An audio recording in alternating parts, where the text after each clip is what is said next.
Bienvenidos a Estrategia Televisión. En este vídeo vamos a hablar de Irán, vamos a hablar de las capacidades militares de Irán y lo vamos a hacer pues como lo hacemos en prácticamente todos los vídeos de Estrategia Televisión, explicando cuál es la realidad militar de Irán, más allá de hacer el típico desglose de tiene tantos carros de combate, tiene tanto aviones o tiene tantos buques, ¿de acuerdo? Vamos a explicar desde un aspecto de vista operativo las capacidades reales militares de Irán, porque para saber cuántos carros de combate, cuántos aviones tiene, pues hay 20.000 sitios en internet donde lo tenéis a vuestra disposición. Señores, lo primero que tenéis que saber, y es algo muy raro, pero no tan raro en ciertas dictaduras, es que Irán tiene dos ejércitos. Tiene por un lado lo que es una especie de guardia revolucionaria y tiene por otro lado lo que es el ejército regular, ¿de acuerdo? El ejército regular se divide en tres brazos, como siempre, tierra, mar y aire.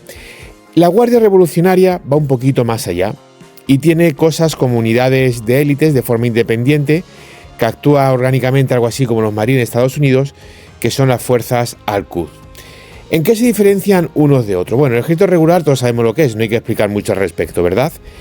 El tema de la Guardia Islámica es simple y llanamente una especie, pues como tenía Saddam Hussein, esa Guardia Revolucionaria que hacía como una especie de fuerza pretoriana. En este aspecto, en Irán ha ido mucho más allá y han llegado hasta tal punto de que de facto son dos ejércitos independientes operando dentro del mismo país.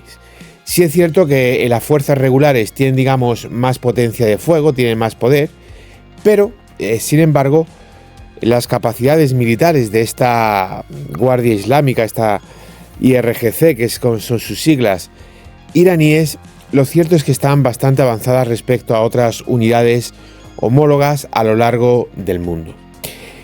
Un aspecto muy importante sobre las Fuerzas Armadas de Irán que hay que tener presente es el gran desarrollo industrial que han tenido. Antes de nada debéis saber una cosa: cuando termina la democracia en Irán y llegan los islamistas, y el Shah de Persia es derrocado y se instala el Ayatolá en el poder, el Ayatolá Jamenei, pues en ese momento Irán era prácticamente, iba camino de ser una superpotencia militar. Irán estaba obteniendo muchísimos ingresos por el petróleo y se produjo una gran inversión en defensa. De hecho, se compraron cantidades bestiales de armamento. Por ejemplo, los F-14, el único país del mundo que ha adquirido el F-14, con los misiles Fénix. De esa época los Fénix eran la leche. Eran unos misiles de ataque largo alcance más avanzados del mundo. Se adquirieron también, junto con los F-14, una enorme cantidad de cazabombarderos F-5. Por supuesto también un gran número de helicópteros, misiles, en fin. Estados Unidos hizo un negocio bestial, no se llegó a completar, e Irán se estaba convirtiendo en ese momento Persia, ya no se llama Persia, ya se llamaba Irán, pero Shah era el Shah de Persia, se estaba convirtiendo en una superpotencia militar. Luego llegaron los ayatolás y se lo cargaron todo. En este aspecto, lo que ha hecho durante este tiempo Irán, básicamente, es muy raro, porque armarse no se ha armado mucho, es decir, no ha realizado grandes compras militares, al contrario que otros países que se ponen a comprar armamento como loco, aquí se lo quiere vender. Irán no ha comprado mucho. Irán ha intentado tirar muchísimo de autosuficiencia, de soberanía militar. ¿Y cómo le ha ido? Pues es difícil sacar conclusiones. A ver, ellos la autosuficiencia militar la han sacado de dos partes. La primera de ellas, con evoluciones a través de ingeniería inversa de lo adquirido. Y la segunda de ella lo han intentado hacer fundamentalmente con nuevos proyectos, nuevos desarrollos.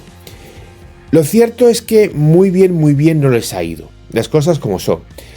Básicamente todo lo que ha sido ingeniería inversa, pues le ha dado como mucho para mantener. Por ejemplo, del F-5 han llegado a sacar hasta 3 prototipos, pero no tienen 150, 200 unidades de alguno de esos 3 prototipos. Las unidades que hay básicamente son contadas con los dedos de la mano. En lo que se refiere, por ejemplo, al tema de los carros de combate, pues se empezaron desarrollando una serie de versiones de Zulfikar, Luego al final han terminado con un nuevo modelo que es básicamente una copia del T-72 con rasgo de T-90. Con los vehículos blindados ha pasado lo mismo, en las fuerzas navales exactamente igual.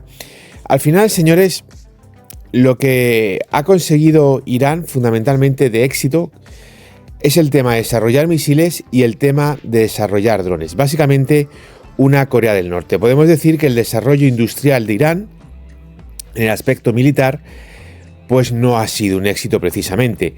Y todos los componentes que han ido desarrollando, la mayoría de ellos a través de ingeniería inversa, pues más o menos en mayor o menor medida han fracasado. Entre otras cosas porque no se han producido de forma masiva, no han entrado en el ejército de una manera sistemática en las unidades de combate. Además, Irán no ha importado mucho. Básicamente, sus importaciones militares han sido bastante limitadas.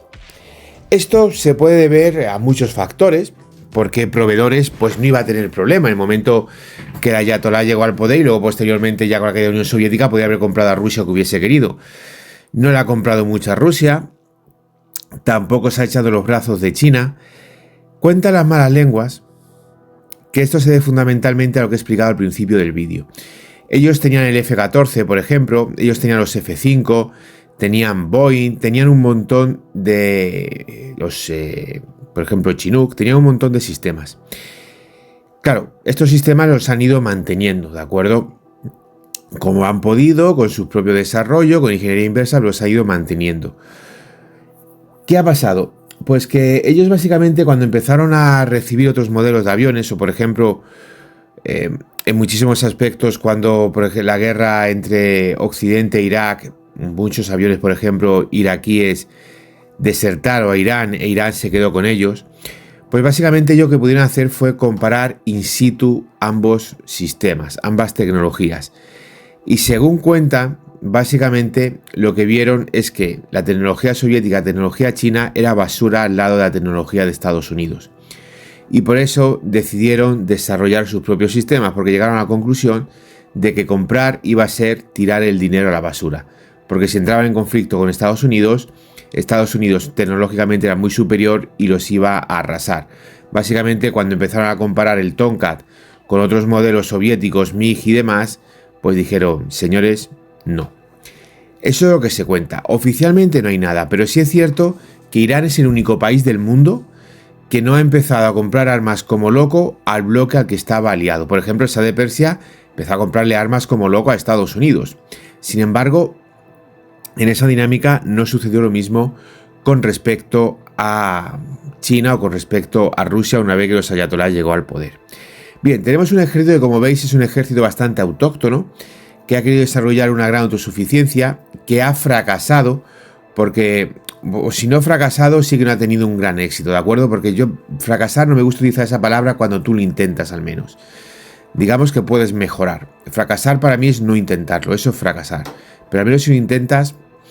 Han tenido bastante éxito en el tema de los misiles, por ejemplo. Han tenido también bastante éxito con el tema de los aviones no tripulados.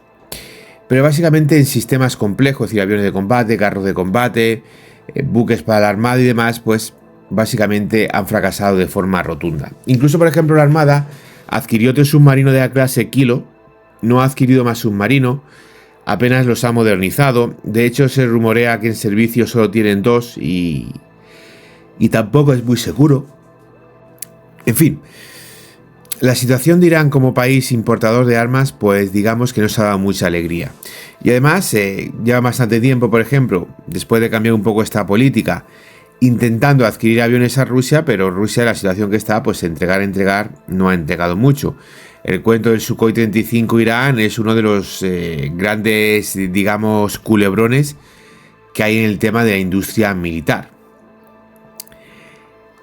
¿Cómo es el soldado iraní? Bueno, hay que tener presente que Irán no es un país de pandereta. Irán es una nación milenaria. No estamos hablando de un país que fue conquistado por Europa y que los europeos fundaron ese país y que en realidad ese país ni tiene historia, ni tiene cultura, ni tiene nada. Es todo lo que le ha dado Europa y son simplemente una extensión, muchas veces cutre, de Europa. No, estamos hablando que Irán es un país, antaño Persia, que tiene miles de años de historia, una de las principales civilizaciones del mundo. No estamos hablando de 4 garramantas ni de 4 pelagrones. Mucho respeto con Irán porque se lo ha ganado con la historia. El soldado iraní, sobre todo el soldado islamista, está bastante, digamos, podrido en fanatismo. Hay un odio hacia Occidente que se ha implementado en todos los aspectos de la sociedad iraní. Hay un odio hacia Israel. Pero también hay que tener presente que Irán aprendió una cosa muy importante. ¿Qué aprendió Irán? Bueno, Irán, cuando llegaron los islamistas al poder, pues al poco tiempo tuvo una guerra con Irak, una guerra durísima. Y en este aspecto, cuando llegaron los islamistas, pues hicieron una gran purga en el ejército. ¿Qué pasó? Que cuando llegó a la hora de luchar contra Irak, que más o menos eran más profesionales, pues al final tuvieron que echar marcha atrás y reclutar a esa gente que habían purgado, empezando por los propios pilotos de combate. Entonces, en este aspecto, Irán sí que ha aprendido eso. Entre otras cosas, pues se rumorea por ello que tiene, digamos, 2 estructuras. Tiene el ejército más o menos profesional, apolítico en mayor o menor medida, aunque todos sabemos cómo son elegidos sus mandos, y luego tiene la fuerza que está enormemente pues podrida en fanatismo, que es muy ideológica, que es muy sectaria, muy islamista, que es pues la Guardia Revolucionaria de Irán, perdón. La Guardia Revolucionaria de Israel, sí, de Irán. Entonces, en este aspecto, el ejército iraní, digamos que está en unas condiciones de combate aceptables. No es, por ejemplo, como el ejército iraquí, que fue derrotado 2 veces, que la segunda vez ya los soldados ni luchaban, se rendían en masa. No estamos hablando de ese ejército. Además, lo que hemos visto ha conseguido crear una estructura más o menos interesante. Han tenido cierto éxito expandiendo su poder militar e instruyendo a grupos afines. Lo hemos visto, por ejemplo, con Hezbollah, lo hemos visto cómo han operado en Siria. También es cierto que en Siria al final ha acabado cayendo. Al final el régimen se ha desmoronado después de 10 años de apoyo. Y también es cierto que, por ejemplo, hemos visto con el último ataque de Israel sobre Irán, cómo las defensas iraníes han fracasado y cómo el F-35 se ha cubierto de gloria. Entonces, en este aspecto, claro, Irán no deja de ser un país en vía de desarrollo. Su tecnología no deja de ser una tecnología anticuada y lo cierto es que componentes militares serios como el tema de carros de combate, de IFV, de aviones de combate, de buques principales y demás, pues no han sido capaces de desarrollar nada. Y sus máximos peligros son temas de misiles, que al final el tema de misil pues no deja de ser una cápsula lanzada con un propulsor. Se requiere tecnología, pero oiga usted, los misiles de balísticos, los misiles crucero y demás tampoco es que sean la quinta maravilla. No es especialmente difícil hacerlo. Es obviamente mucho más difícil hacer un carro de combate. Entonces, dentro de este análisis tenemos que tener presente que el soldado iraní no es un mal soldado, tampoco recibe un mal entrenamiento, pero sí es cierto que tiene muchísimas carencias en todos los aspectos. Tiene carencias muy importantes desde el punto de vista operativo y también tiene carencia muy importante desde el punto de vista tecnológico. No podemos decir que, por ejemplo, es un soldado con una enorme apatía, como puede ser el soldado árabe, el soldado saudí, por ejemplo, o el soldado emiratí. Es un soldado mucho más disciplinado, y es lo que he dicho al principio. Al final, el soldado, la inmensa mayoría de los países del mundo, más de la mitad de ellos, son países que se han forjado en los últimos 100 años o menos. Son países nuevos, países frutos de la expansión europea por el mundo y de la civilización europea. Entonces, en este aspecto, todos estos ejércitos pues son copia y pega, o bien de los ejércitos que los precedieron, o bien de básicamente sus evoluciones. Ya está. Pues tienes que tener presente, por ejemplo, todos los países de Iberoamérica tienen infantería marina, pero no deja de ser una copia de España. España tiene infantería marina más antigua del mundo. Y las operaciones anfibias provienen de aquellos que forjaron a España, que fue el Imperio Romano. Las primeras operaciones anfibias de la historia las realizó en lo que entonces era Britania los romanos. Las realizó un tal Julio César, no sé si os suena de algo. Entonces, en este aspecto, al final no dejan de ser evoluciones de aquellos que sí han creado. Por ejemplo, España creando la infantería marina más antigua del mundo. Pues en el caso de Irán, es cierto que ellos tienen su historia, ellos tienen su imperio, tienen cierta cultura, cierta tradición, pero también es cierto que hay un componente importante desde el punto de vista ideológico que le resta mucho. Ya sabéis que en todos estos países, básicamente, los mandos militares están ahí por afinidad al régimen. Pasa un poco como en España. En España, por ejemplo, tenemos a un tal Bacon, como a mí me gusta llamarle, de tono despectivo, el mismo tono despectivo que él utiliza para dirigir las Fuerzas Armadas, solo que lo mío es una risilla que nos echamos aquí en un canal de YouTube de Internet y él está poniendo en peligro la seguridad e independencia de España. Pues este inútil de jamás que tenemos mandando el Ejército del Aire está ahí porque es un lacayo, es un perrito faldero del régimen dictatorial de extrema izquierda sanchista, de ese régimen corrupto y ilegítimo. Este tío es un piloto de Hércules y de Falcon. O sea, este tío, la única diferencia que tiene con uno de Iberia es que probablemente el de Iberia tenga más dignidad que él. Ya está. No estamos hablando de un tío que se alistó, se hizo su formación ahí en el CASA C-101, luego le metieron al F-5, luego se puso a volar Mirage, del Mirage le pasaron al F-18. No. Este tío es un perrito piloto. Este tío tiene la misma capacidad militar que el 99,9% de los pilotos comerciales del mundo. No estamos hablando de Maverick, señores. Estamos hablando de un pringaillo de la vida que ha estado pilotando Hércules y ha estado pilotando el Falcon. Ya está, y está ahí porque está ahí. Este tío se ha pasado toda su vida militar igual que yo, con rodilleras.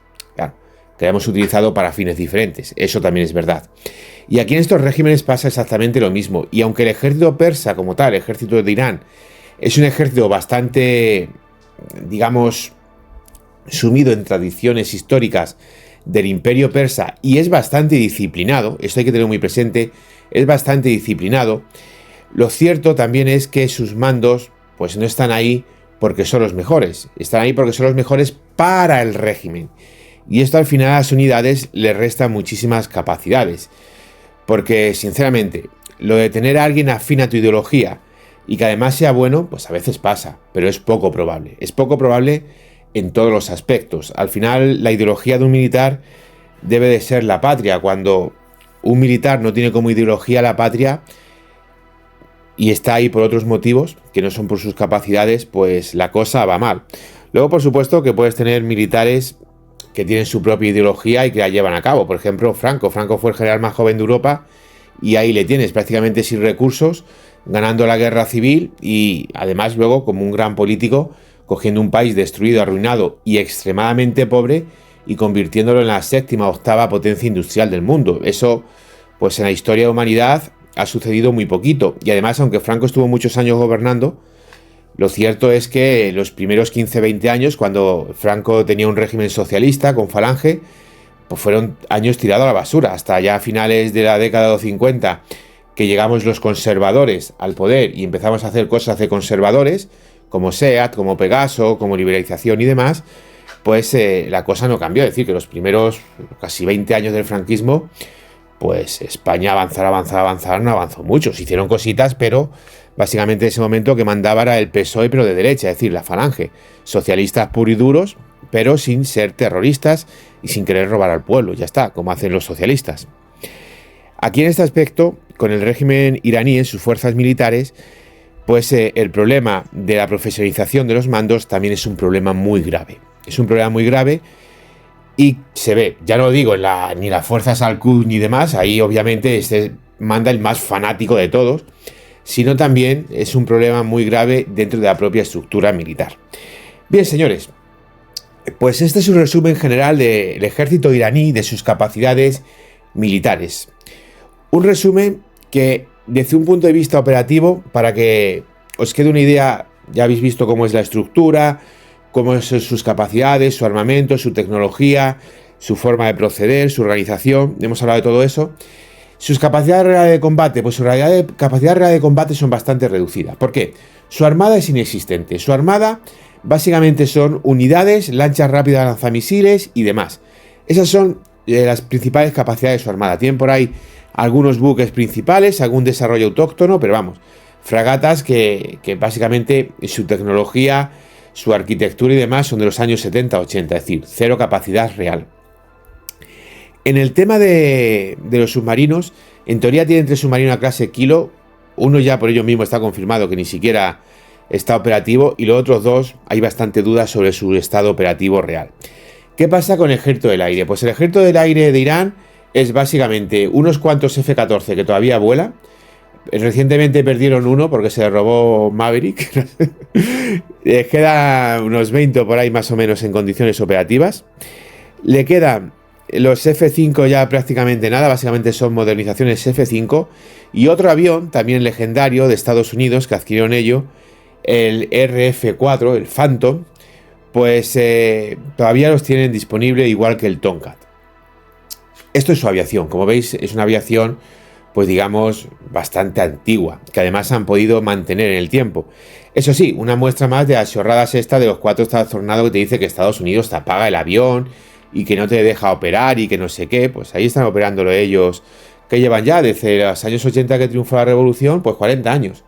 40 años y todavía no se han enterado que Estados Unidos apaga los aviones. En fin, las chorradas de los 4 trastornados de la izquierda mundial. Su ejército de tierra. Bueno, su ejército de tierra básicamente está formado por reliquias. Reliquias y algún desarrollo propio basándose en modelos occidentales. Con lo cual, sinceramente, si el ejército de Irán tuviese que entrar en combate con el ejército saudí, sobre el papel, repito, sobre el papel, el ejército saudí, por ejemplo, barrería al ejército iraní. La diferencia aérea es bestial en todos los aspectos. También la diferencia naval es muy grave, la diferencia es enorme en buques, en capacidades, en todo. Y por supuesto, las fuerzas terrestres saudíes pues son una salvajada. Eso sí, luego quedaría ver el soldado. Básicamente, la mejor ecuación sería el armamento saudí con el soldado iraní. Ahí ya sí que tendría un ejército bastante interesante. Pero a Arabia Saudí le falla el soldado, a Irán le falla el armamento. Si Irán tuviese que entrar en guerra contra cualquier vecino medianamente capacitado, por ejemplo Turquía, no iba a ser nada fácil para Irán. Es cierto que Irán tiene un gran número de soldados, es cierto que Irán también tiene una gran capacidad de autosuficiencia en fabricar sus municiones y demás. Esto es muy importante, pero también es cierto que las unidades principales, todo lo que es tema de blindado y demás, pues son cosas enormemente antiguas y con mucho modernizaciones locales de armamento adquirido en la época del Shah. Y estamos ya en el 2025, con lo cual, pues lo que es cierto es que el ejército de Irán, más allá de ser un ejército de autodefensa y un ejército enfocado mucho en la seguridad interna, no es un ejército, digamos, para realizar grandes maniobras acorazadas, ni es un ejército para realizar operaciones muy complejas de cuerpo de ejército y demás. Aunque numéricamente sí tengan esa posibilidad. Pero ese tipo de situaciones son extremadamente complicadas para que las puedan llevar a cabo. Cualquier enfrentamiento con Irán, pues básicamente lo hemos visto. Lo único que puede hacer Irán es básicamente lanzar misiles y ya está, no puede hacer otra cosa. Esto es, por ejemplo, como cuando te enfrentas al antidisturbios, ¿no? Que le tiras 4 piedras y luego sales corriendo. Pues la táctica militar iraní es esta, no hay otra táctica militar. Y ya en lo que respecta, en último lugar, a las posibilidades militares de Irán en la zona, en la región de Oriente Medio y en el Golfo, pues lo único que puedo decir al respecto es que lo hemos visto en Siria. Al final, sin el apoyo aéreo ruso y con el régimen sirio pues rompiéndose y haciendo agua por todos lados, Irán no ha podido evitarlo. Con lo cual, aunque han tenido un despliegue bastante importante, a la hora de la verdad hemos visto como no han sido capaces de mantenerlo, y eso es bastante significativo. Gracias por ver el vídeo, es un honor informaros de la realidad, no dudéis en dejarme vuestras opiniones y nos vemos en el siguiente análisis estratégico.